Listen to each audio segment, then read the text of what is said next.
Herzlich willkommen zur Präsentation meiner Bachelor-Abschlussarbeit im Fach der visuellen Kommunikation mit dem Titel Bewegtbild, Video-Essays zu Paul Delaroche und der Hegelschen Dialektik. Ich habe in meiner Bachelorarbeit 4 Video-Essays produziert und das Branding für den dazugehörigen YouTube-Kanal und die dazugehörige Webseite entworfen. Und die ersten 3 dieser 4 Video-Essays drehen sich um den französischen Maler Paul Delaroche und um das Geschichtsverständnis, was sich in den Gemälden von Paul Delaroche zeigt. Und das 4. Video-Essay als Ausnahme der Reihe, welche die Allgemeinheit der Reihe widerspiegelt, dreht sich das 4. Video-Essay um die Hegelsche Dialektik erklärt nach Slavoj Žižek.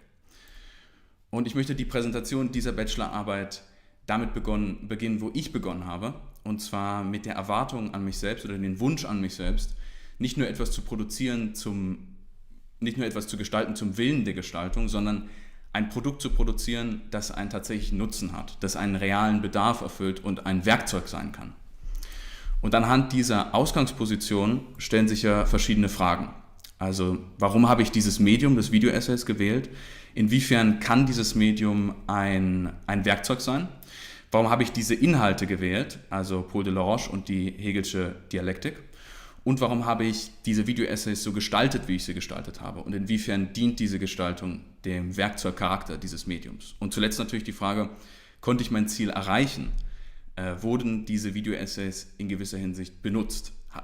Haben sie einen realen Bedarf erfüllt? Also damit möchte ich beginnen mit der Frage, warum ich dieses Medium ausgewählt habe. Inwiefern kann dieses Medium ein Werkzeug sein? Was ist überhaupt ein Video-Essay? Ein Video-Essay ist sehr schwer zu definieren. Eine Definition für dieses Medium zu finden ist sehr schwer. Einerseits, da es sehr neu ist. Es hat erst diese Popularität und diese Öffentlichkeit gewonnen durch Video-Hosting-Plattformen, die ihre Upload-Kapazitäten ausgeweitet haben. Und auf der anderen Seite steht dieses Medium direkt zwischen Wissenschaft und Kunst.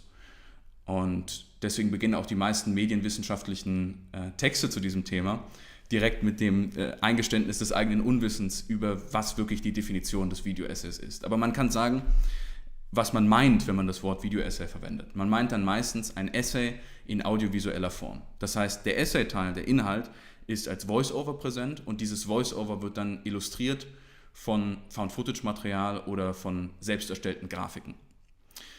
Und besonders populär sind Video-Essays über den Film. Und die haben für mich auch persönlich eine Relevanz, da diese Video-Essays über den Film für mich ein Einstieg waren in Diskurse der Philosophie, in Diskurse der Kunsttheorie, die mir vorher total verschlossen waren. Aber dieses Medium war für mich der Einstieg in diese Welt, in Themen, die mich bis heute begeistern. Und das bietet sich natürlich an, ein Video-Essay über den Film zu machen, da man einfach die Clips einspielen kann, über die gerade im Voice-Over gesprochen wird. Aber ein Video-Essay muss nicht nur vom Film handeln. Es kann von allem Möglichen handeln, von allem, worüber sich ein Essay drehen kann. Und deswegen ist das Video-Essay heutzutage auch mehr und mehr zum Ort des geisteswissenschaftlichen Diskurses überhaupt geworden im Internet. Im Anfang des Internets in den 90er Jahren waren vor allem private Webseiten oder Blogs eben der Ort des geisteswissenschaftlichen Diskurses. Und bekannte Beispiele sind da zum Beispiel Nick Land oder Mark Fisher. Aber heutzutage haben renommierte und bekannte Philosophen wie Todd McGowan oder Hans-Georg Möller eigene YouTube-Kanäle mit eigens produzierten Video-Essays. Und das macht auch Sinn, denn das Video-Essay verbindet ganz verschiedene Formen der Informationsvermittlung in einem Medium. Es verbindet die visuelle Gestaltung, das heißt, wie gestalte ich diese Videooberfläche? Und es verbindet damit auch das Schreiben und das Sprechen. Und durch diese Verbindung aus diesen verschiedenen Formen der Informationsvermittlung ist das Video-Essay in gewisser Hinsicht die ultimative Form der visuellen Kommunikation, da es einen visuellen Aspekt hat, aber eben auch gewisse Inhalte kommuniziert und ganz verschiedene Formen der Kommunikation miteinander verbindet. Und daraus erklärt sich auch der Werkzeugcharakter des Video-Essays. Das Video-Essay kann tatsächlich ein Werkzeug sein, indem es Menschen den Zugang zu geisteswissenschaftlichen Diskursen ermöglicht oder zu allen möglichen Diskursen, zu Themen, die diese Menschen vorher noch gar nicht kannten. Und genau deswegen habe ich mir dieses Medium ausgewählt, da es neue Informationen vermitteln kann durch die Verbindung von ganz verschiedenen Informationsvermittlungsformen.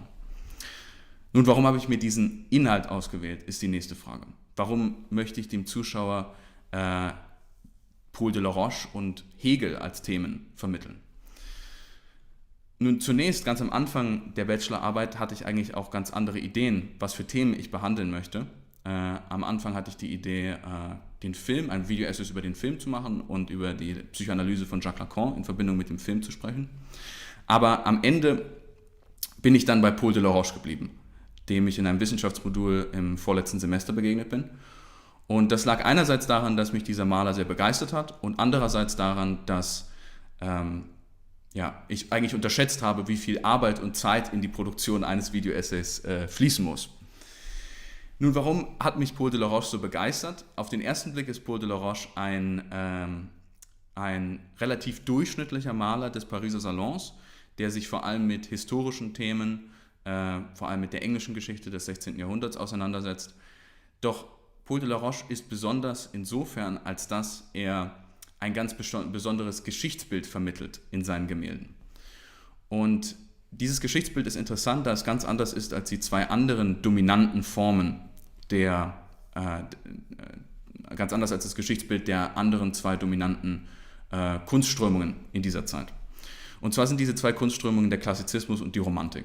Und der Klassizismus hat ein Geschichtsbild, in dem hinter der Geschichte eine große Erzählung steckt, eine größere Logik. Und die einzelnen Akteure in der Geschichte agieren eigentlich nur diese Logik aus. Sie sind wie Schauspieler in einem Theaterstück in dieser großen Erzählung eben. Und deswegen sind sie auch ganz häufig sehr idealisiert dargestellt. Die Romantik hingegen hat ein ganz anderes Geschichtsbild. Für die Romantik ist die Geschichte nur die Ansammlung von ganz vielen partikulären Ereignissen, von ganz vielen emotionalen Individuen. Und es steckt keine größere Erzählung und auch keine größere Logik unbedingt hinter der Geschichte. Und deswegen sind diese Figuren in der Romantik auch ganz häufig sehr emotional und sehr dynamisch dargestellt. An diesem Gemälde von Paul Delaroche sieht man eigentlich sehr deutlich, wie sich sein Stil unterscheidet von diesen zwei Formen. Nämlich stellt er seinen Napoleon weder idealisiert, noch besonders dynamisch oder emotional dar. Er scheint eher etwas verloren. Und daraus leitet sich das interessante Geschichtsbild von Paul Delaroche ab. Nämlich gibt es für Paul Delaroche eine große Erzählung, aber die einzelnen Akteure in dieser Erzählung wissen gar nicht oder wissen noch nicht, welche Rolle sie in dieser großen Erzählung spielen. Und da hinzu kommt noch eine zeitliche Achse. Das sieht man sehr deutlich an diesem Gemälde mit dem Namen Die Söhne Edwards im Tower of London. Und das Interessante an diesem Gemälde ist, dass alle Zuschauer oder alle Besucher des Pariser Salons, die dieses Gemälde gesehen haben, als es 1831 ausgestellt wurde, eigentlich genau wissen, was diese Szene bedeutet. Nämlich sehen wir in der linken Ecke eine Tür und da fällt Licht durch den unteren Türschlitz und man sieht zwei Schatten in diesem Licht. Und die Besucher des Salons wussten, was diese Schatten bedeuten. Nämlich sind das die Mörder, die geschickt werden von Richard III., um die zwei Prinzen zu ermorden, um die Thronfolge von Richard III. Zu sichern. Aber die zwei Prinzen auf dem Bild, die dort sitzen, wissen noch gar nicht, in welche größere Logik der Geschichte sie eingebunden sind. Sie wissen noch gar nicht, welche Rolle sie darin spielen. Nur im Rückblick können wir feststellen, welche Rolle sie in der Geschichte spielen, welche größere Logik hinter den ganzen Handlungen steckt, die sie vollzogen haben.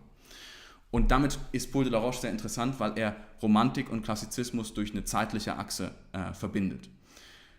Er verbindet damit Zufälligkeit und Notwendigkeit.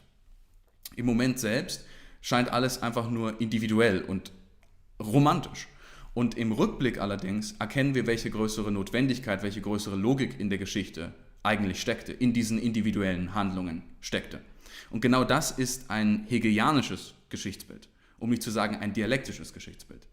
Denn Hegel sagte in seiner Vorlesung über die Philosophie der Geschichte das Folgende: Diese unermessliche Masse von Wollen, Interessen und Tätigkeiten der Menschen in der Geschichte sind die Werkzeuge und Mittel des Weltgeistes, seinen Zweck zu verbringen. Jene Lebendigkeiten der Individuen und der Völker, indem sie das Ihrige suchen und befriedigen, sind zugleich die Mittel und Werkzeuge eines Höheren und Weiteren, von dem sie nichts wissen, das sie bewusstlos verbringen. Das heißt, auch in diesem Geschichtsbild von Hegel, der interessanterweise genau in dem Jahr starb, in dem Paul Delaroche seine bekanntesten Bilder ausstellte, nämlich 1831, verbindet Hegel das Partikuläre und das Universelle, das Zufällige und das Notwendige. Die Geschichte ist eigentlich auch eine Ansammlung, eine unermessliche Masse von individuellen Interessen, so wie in der Romantik. Aber ohne dass diese Individuen es wissen, steckt hinter dieser Masse eine größere Logik, die man aber allerdings nur im Rückblick feststellen kann. Der slowenische Philosoph Slavoj Žižek verwendet für das bessere Verständnis dieser Idee ganz häufig das Beispiel des Sich-Verliebens. Alle Handlungen, die zu dem Moment des Verliebens führen, scheinen rein zufällig und eigentlich kontingent bedeutungslos. Und dann aber im Moment des Verliebens können wir zurückblicken und erkennen, oh, mein ganzes Leben hat mich notwendig an diesen Ort geführt. Da steckt da eigentlich eine größere Logik dahinter.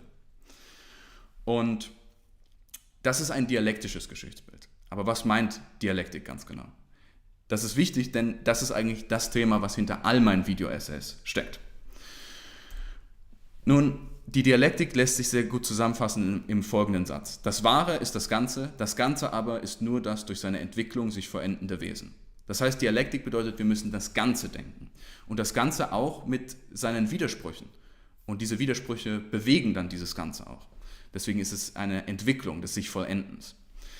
Und dieses Ganze zu denken, genau das macht Paul Delaroche, denn er denkt diese zwei eigentlich widersprüchlichen Momente der Geschichte, nämlich das Partikuläre und das Universelle, zusammen und negiert aber dabei nicht die Widersprüchlichkeit. Man enthüllt weder das Partikuläre, alles war rein bedeutungslos, die Momente, die mich zu dem Verliebtsein geführt haben. Man sagt weder, dass das eine Illusion war, noch sagt man, dass alles Notwendige, also das Gefühl, dass alles notwendig war, eine Illusion ist, sondern man versucht beides zu denken, aber mit der Widersprüchlichkeit eben. Nun, warum habe ich mir dieses eigentlich relativ komplizierte Thema ausgewählt für meine Video-Essays? Und das kommt eigentlich aus einer persönlichen Beobachtung, die ich gemacht habe, nämlich, dass heutzutage das dialektische Denken immer mehr unter Attacke ist und sich sogar im Rückzug befindet. Und der Grund dafür wird sehr schön beschrieben in einem Artikel von Slavoj Žižek. Da schreibt er in Anlehnung an ein Krimi namens The Man Who Was Thursday. Und in diesem Krimi wird von G.K. Chesterton eine Idee vorgestellt einer philosophischen Polizei, die sozusagen nicht Verbrechen verfolgt, die real passieren, sondern Verbrechen in den Gedanken, also philosophische Verbrechen, um das Verbrechen zu verhindern, das dann möglicherweise aus diesen Ideen folgt. Und Slavoj Žižek schreibt in Anlehnung an diese Idee, would not thinkers as different as Popper, Adorno and Levinas also subscribe to a slightly changed version of this idea, where actual political crime is called totalitarianism and the philosophical crime is condensed in the notion of totality. A straight road leads from the philosophical notion of totality to political totalitarianism, and the task of philosophical police is to discover from a book of Plato's dialogues that the political crime will be committed. Der Grund, warum eigentlich dieses dialektische Denken heute im Verschwinden begriffen ist, liegt daran, dass wir denken oder wir uns fürchten heute mehr und mehr die Totalität, das Ganze zu denken, weil wir es unmittelbar mit irgendwie totalitären Regimen in Verbindung bringen. Aber, wie man an diesem Zitat sieht, gibt es einige Philosophen, die auch eine Rückkehr zu diesem dialektischen Denken versuchen. Und das ist natürlich vor allem die slowenische Trojka, zu der Mladen Dolar, Slavoj Žižek und Alenka Supancic gehören. Und ohne jetzt anmaßen zu wollen, dass ich Hegel in Gänze verstehen kann oder dass das ein unglaublich großer Beitrag wäre, wollte ich mit meiner Arbeit trotzdem einen Beitrag zu dieser Rückkehr zu Hegel liefern. Und deswegen habe ich diese Themen mir ausgewählt. Nun kehren wir zurück zur gestalterischen Frage, nach diesem Exkurs in den Inhalt. Wie habe ich diese Video-Essays gestaltet? Und warum habe ich sie so gestaltet, wie ich sie gestaltet habe, um diesen Inhalt zu vermitteln? Nun, das liegt eigentlich an meiner langjährigen Seherfahrung von Video-Essays auf YouTube. Und da gibt es eigentlich 3 dominante Typen, die ich wie folgt benannt habe. Institutionelle Video-Essays, personelle Video-Essays und marginale Video-Essays. Und diese 3 Typen von Video-Essays gehen alle verschieden um mit Inhalt und Form. Die institutionellen, das sind, wie der Name sagt, ganz häufig Vertreter von Institutionen auf YouTube. Das können Thinktanks sein, das können aber auch private Firmen sein, die durch das Medium des Video-Essays versuchen, ein Produkt zu verkaufen, wie zum Beispiel im Fall von The School of Life. Und diese Video-Essays sind häufig relativ kurz und versuchen eben dem Zuschauer ein Gefühl von Sicherheit über das Thema zu vermitteln. Denn wenn man ein kurzes Video sieht und dann rausgeht und sagt, okay, ich bin mir ziemlich unsicher über das, was ich da gelernt habe, dann ist es natürlich schwieriger, ein Produkt zu verkaufen oder ein Gefühl von Sicherheit mit dieser Firma zum Beispiel zu assoziieren. Und deswegen ist das Problem der Institutionellen ganz häufig, dass sie den Inhalt verallgemeinern.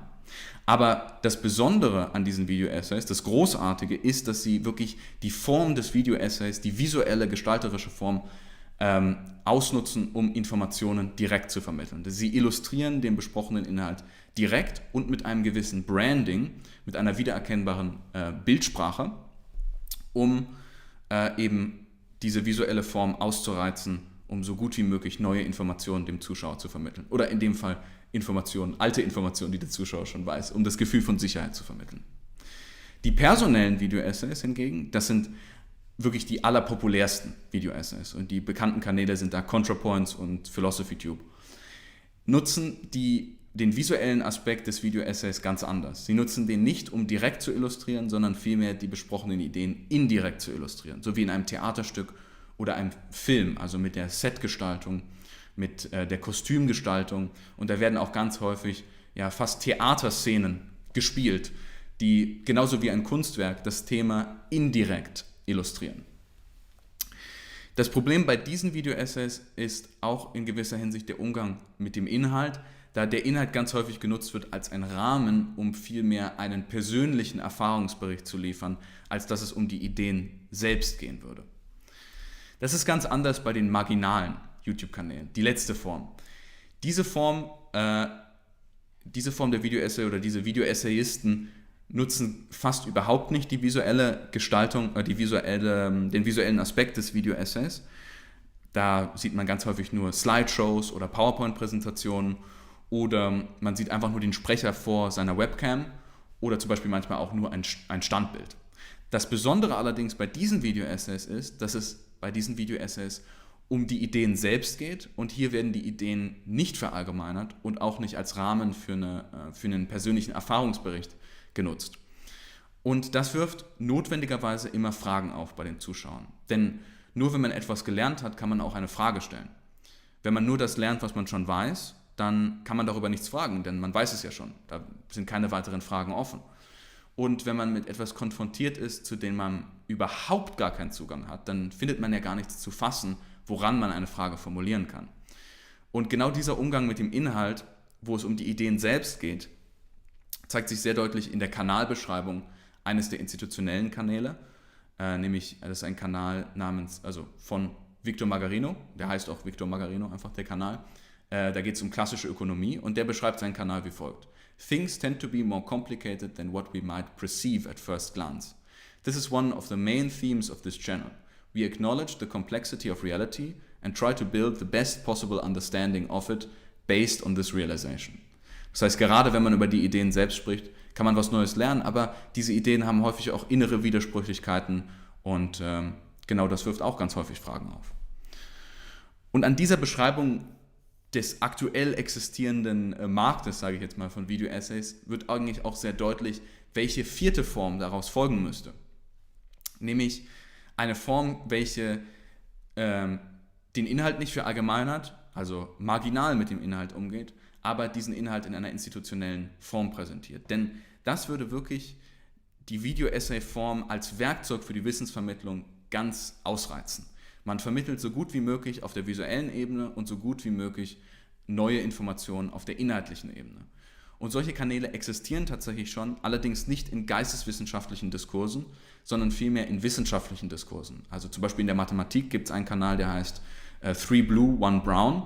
Da wird wirklich mit einem konsistenten Branding, mit einer klaren Bildsprache Inhalt illustriert, der nicht verallgemeinert ist oder als Rahmen für die Darstellung eines Erfahrungsberichtes genutzt wird, illustriert. Und genau das war mein Ziel, auch nach diesem Schema zu operieren. Das heißt, ein marginaler Inhalt in institutioneller Form. Und genau, darauf möchte ich jetzt genauer eingehen, wie ich versucht habe, das zu erreichen. Und dann möchte ich zunächst eingehen auf die Struktur des Inhalts, die Form des Inhalts. Und bei allen formalen Fragen habe ich versucht, mich an den institutionellen zu orientieren. Und die präsentieren ihren Inhalt ganz häufig in einer sehr klaren Form, in einer sehr klaren Struktur vom Inhalt her. Ganz häufig ist das These, Argument, Fazit, aber es kann auch eine Orientierung sein an gewissen Oberpunkten eines Denkers. Aber das Wichtige ist, es gibt eine klare, nachvollziehbare Struktur. Und dieser Inhalt ist nicht nur in einer klaren Struktur präsentiert, sondern ganz häufig auch in Verbindung mit einer größeren Narrative. Das kann zum Beispiel eine historische Narrative sein. Wenn es um Sartre geht zum Beispiel, könnte man dann sagen, Sartres Denken ist das Ergebnis der Schrecken des Zweiten Weltkrieges zum Beispiel. Oder es kann auch eine politische Narrative sein oder eine kunsthistorische Narrative. Aber man bindet die Fakten immer in eine Struktur und eine Narrative ein. Und ich denke, an der Beschreibung meines Inhalts ist schon klar geworden, welche Narrative ich versucht habe zu verfolgen. Nämlich habe ich versucht, Paul Delaroche in dem Kontext von diesen zwei anderen Kunstbewegungen zu präsentieren oder in seinem Verhältnis zu diesen Kunstbewegungen von Romantik und Klassizismus, also eine kunsthistorische Narrative über Paul Delaroche.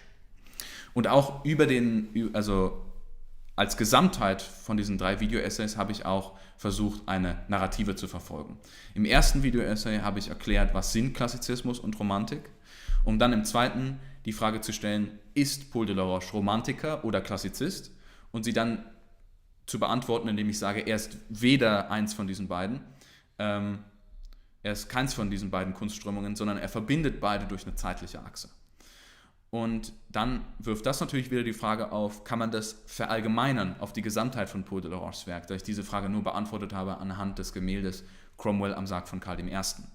Und diese Frage beantworte ich dann im dritten Video-Essay durch die Analyse von den 2 anderen bekannten Gemälden, nämlich die Söhne Edwards und die Hinrichtung der Lady Jane Grey.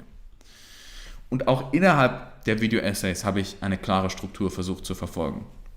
Diese Video-Essays und diese Struktur ist immer sozusagen ein Rahmen, in dem Fakten vermittelt werden können. Aber nur in diesem Rahmen gewinnen die Fakten Bedeutung und dann kann man sie sich auch merken. Das heißt, jedes Video-Essay beginnt mit einem Prolog. Der Prolog könnte zum Beispiel sein, wie im zweiten Video-Essay, Klassizismus und Romantik waren die 2 dominanten Formen in dieser Epoche. Und das wirft eine Frage auf, nämlich die Frage, ist Paul Delaroche Klassizist oder Romantiker? Und dann im Hauptteil, das ist dann eine Ansammlung von Fakten, um diese Frage zu beantworten. Und diese Antwort wird dann zusammengefasst im Antwortteil, kurz vor dem Ende. Aber dann folgt noch ein Epilog, der entweder durch Fakten die Relevanz dieser Antwort untermalt oder sozusagen fragt, welche Fragen die Antwort aufwirft. Das heißt, man kann sagen, Paul Delaroche oder in dem Gemälde Cromwell am Sarg von Karl I. sieht man eine Verbindung von Klassizismus und Romantik durch eine zeitliche Achse. Das ist so eine Art Synthese aus diesen beiden Formen. Das ist die Antwort. Und dann wirft das wieder im Epilog die Frage auf, kann man das aber verallgemeinern auf die Gesamtheit von Paul Delaroches Werk? So viel zur inhaltlichen Struktur. Nun zur Frage, wie bin ich mit der Illustration umgegangen? Auch bei dem Inhalt habe ich versucht, diese Form der Institutionellen zu nutzen, um den Fakten Relevanz zu geben, so dass dieser Werkzeugcharakter, die Nützlichkeit des Video-Essays ausgereizt wird, um neue Informationen zu vermitteln. Und nun die Frage, wie habe ich die Videooberfläche gestaltet und inwiefern und aus welchen Gründen habe ich sie so gestaltet, um diesen Werkzeugcharakter auszureizen. Nun, wie gesagt, bei allen formalen Aspekten habe ich mich an den Institutionellen orientiert. Und die Institutionellen weisen immer ein klares Branding auf, wie gesagt, und eine direkte Illustration, nicht indirekt. Und das Interessante an diesen Video-Essays ist, dass sich fast durch alle institutionellen Video-Essays hindurchzieht, dass das Design der Videooberfläche immer durch eine diegetische Welt funktioniert. Das heißt, es gibt eine Welt im Video und die Objekte in dieser Welt haben eine gewisse physikalische Konsistenz. Obwohl die rein digital simuliert sind eigentlich, operieren sie nach physikalischen Gesetzen. Das sieht man zum Beispiel sehr deutlich in den Bildern, die ich hier verwendet habe, auf dieser Folie. Das ist aus dem Video über Sartre von The School of Life.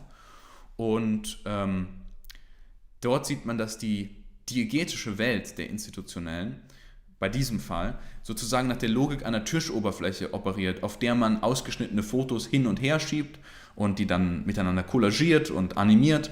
Aber diese Fotos lösen sich nicht einfach in Luft auf oder diese Ebene bekommt plötzlich eine Dimensionalität, sondern es gibt gewisse physikalische Gesetze, also wirklich, als wären das echte Fotoausschnitte. Und sie können sich nicht einfach auflösen, sondern sie müssen aus dem Bildrahmen rausgeschoben werden, um zu verschwinden. Das Problem dabei ist häufig bei den Institutionellen, da sie so viel Energie in die Gestaltung reinstecken und dass diese Gestaltung häufig durch ihren sympathischen Charakter, durch ihre humane Tiefe ein Eigenleben gewinnt. Das heißt, diese Videooberfläche kann so schön und sympathisch gestaltet sein, ohne dass es einen Grund dafür im Inhalt gibt. Und deswegen gewinnt sie ein Eigenleben und kann dann wieder die eigentliche Stärke der Institutionellen unterminieren, direkt zu illustrieren und Informationen auf der visuellen Ebene gut zu vermitteln. Da sie ein Eigenleben gewinnt, das ablenkt. Und genau das habe ich versucht zu vermeiden in meiner visuellen Gestaltung. Anstatt nach dem Prinzip einer menschlichen Tiefe, einer sympathischen Tiefe zu operieren, habe ich versucht, alles zum Zweck des Inhalts zu tun. Das heißt, stattdessen als Grundprinzip eine maschinelle Flachheit zu verfolgen. Und diese maschinelle Flachheit, zunächst also zur diegetischen Welt, wie funktioniert diese diegetische Welt? Die funktioniert nach dem Prinzip eines Diaprojektors. Das heißt, ein Bild wird ins Zentrum geschoben und wird dann wieder vom nächsten Bild abgewechselt. Aber kein Bild löst sich einfach in Luft auf oder plötzlich treten neue Gesetze auf, sondern alles operiert wie ein realer Diaprojektor. Und dann aber auf dieser Grundebene werden auch ganz häufig Karten ins Bild reingeschoben, Karten, die entweder die Frage oder die Antwort ausformulieren oder Karten, die die Definition von gewissen erwähnten Begriffen ausformulieren. Und auf dieser Grundebene erscheinen dann auch Gestaltungselemente, die entweder Figuren im Bild benamen oder gewisse Bildabschnitte benennen zum Beispiel. Die sind dann immer in Verbindung, also Text in Verbindung mit einer Linie, die eben auf irgendeinen Teil des Bildes hinweist. Oder manchmal habe ich auch einen Zoom eingesetzt und da erscheint dann einfach so ein weißes Quadrat und dann wird so lange an das weiße Quadrat rangezoomt, bis der Rahmen dieses Quadrates mit dem Rahmen des Bildschirms überlappt. Und bei all diesen Gestaltungselementen habe ich eben versucht, diese Gestaltungselemente so zu entwerfen, dass sie nicht ablenken, dass sie kein Eigenleben haben, sondern reiner Kanal für die Informationsvermittlung werden. Die Linien sind zum Beispiel nicht geschwungen oder irgendwie verspielt, sondern sie müssen immer gerade sein. Oder wenn ich Illustrationen eingesetzt habe, dann immer in Form von Piktogrammen. Das heißt, Piktogramme habe ich ausgewählt, weil ein Piktogramm ja eigentlich am wenigsten Eigencharakter hat und am stärksten reiner Kanal für Informationen sein kann. Ohne dass dieser Kanal irgendwas Interessantes an sich hätte, sondern er ist immer nur für die Information da. Und auch bei den Karten, zum Beispiel bei grauen Karten, habe ich zwar ein bisschen die Gestaltung so gemacht, dass sich das gut in die Bildebene einbetten lässt. Also ich habe die Kanten abgerundet oder oben eine Kante abgeschnitten, aber diesen Karten keine Textur gegeben oder ähnliches, sondern diese Karten sollen allein dafür da sein, Informationen zu vermitteln und ein Kanal für die Information sein und nicht als Kanal von dem eigentlichen Inhalt ablenken. Dasselbe Prinzip habe ich auch verfolgt bei der Wahl der Farben. Keine Pastellfarben, keine Mischfarben, sondern ein reines Grau, ein reines Weiß, ein reines Schwarz und noch ein Gelb. Aber auch dieses Gelb hat ja irgendwo maschinellen, flachen Charakter, habe ich mir gedacht. Das erinnert vielleicht an den Warnhinweis auf einer Maschine oder ähnliches. Und ich habe auch diese diegetische Welt noch mehr versucht, einen physikalischen Charakter zu verleihen, indem ich Töne eingesetzt habe. Und da auch wieder nach dem Prinzip von einer maschinellen Flachheit, das heißt Töne von maschinellen Prozessen. Das heißt zum Beispiel, wenn eine gelbe Karte ins Bild reinfährt oder wieder rausfährt, dann habe ich das Klicken einer Telefonwahlscheibe, eines alten Telefons verwendet. Und die Gardine erscheint hier vielleicht so ein bisschen als Ausnahme der Reihe, aber das ist eigentlich nur der Ton von einem Schleifen und einem Klicken. Das könnte zum Beispiel erinnern an den Ton, wie wenn man einen Akku in einen Akkuschrauber reinschiebt. Und dann habe ich auch noch das Geräusch einer Polaroid-Kamera verwendet, wenn rangezoomt wurde. Ganz sanft im Hintergrund auch das Geräusch einer Tastatur, wenn Text erscheint. Und natürlich, wenn sich die Bilder bewegen, das Geräusch eines Diaprojektors. Aber bei all diesen Geräuschen ist das Problem, auf das ich gestoßen bin, dass sie ganz häufig einen nostalgischen Charakter der diegetischen Welt geben können. Also auch wieder sympathisch, diese diegetische Welt sympathisch und menschlich machen können. Und ich habe versucht, das zu vermeiden. Zum Beispiel habe ich manche Töne verschnellert, verlangsamt, zum Beispiel den Bass auch manchmal höher gemacht, um zu vermeiden, dass man an eine konkrete Maschine denkt, sondern stattdessen einfach nur die Assoziation hat, hier passieren maschinelle Prozesse, diese Bildobjekte haben physikalisches Gewicht und operieren nach physikalischen Gesetzen in gewisser Hinsicht. Auch beim Dia-Projektor hätte man natürlich Lichtreflexionen einbauen können oder irgendwelche Irritationen auf dem Bild zum Beispiel, wenn es sich bewegt. Aber das habe ich absichtlich nicht gemacht, da diesen Bildelementen eine Textur zu geben, ihnen wieder ein Eigenleben gegeben hätte und damit vom Inhalt abgelenkt hätte. Und damit sind wir auch schon beim letzten Punkt der Präsentation, nämlich die Frage, konnte ich mein anfängliches Ziel tatsächlich erreichen? Und mein Ziel war ja, nicht nur etwas zu gestalten zum Willen der Gestaltung, sondern ein Werkzeug zu produzieren, das Leute tatsächlich verwenden. Und das kann man natürlich nur festmachen an der Reaktion des Publikums. Und zunächst lässt sich sagen, einige Leute haben sich die Videos tatsächlich angeschaut. Ich habe auch einige Abonnenten auf YouTube. Aber das beweist natürlich noch nicht, ob ich mein Ziel erreicht habe, die institutionelle Form zu nutzen und darin marginalen Inhalt zu präsentieren. Denn auch institutionelle Kanäle können viele Abonnenten haben, ist ja klar. Nun, zunächst habe ich sehr viele positive Kommentare erhalten, die einfach allgemein lobend waren. Aber das findet man auch unter institutionellen oder personellen Kanälen. Besonders hat mich allerdings gefreut, und damit nähern wir uns schon der eigentlichen Beantwortung der Frage, dass in vielen Kommentaren sowohl der Inhalt als auch die Form explizit in Verbindung gelobt wurden. So als müsste man das hervorheben, als wäre das vielleicht etwas ungewöhnlich.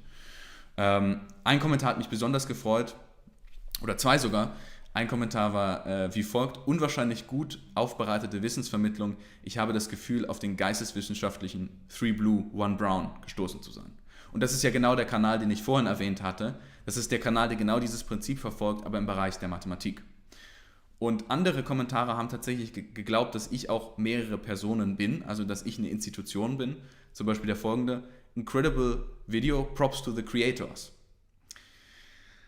Aber wie gesagt, das ist noch nicht die Beantwortung wirklich der Frage. Es ist eine Annäherung. Aber wie gesagt, mein Ziel war es, neue Informationen zu vermitteln.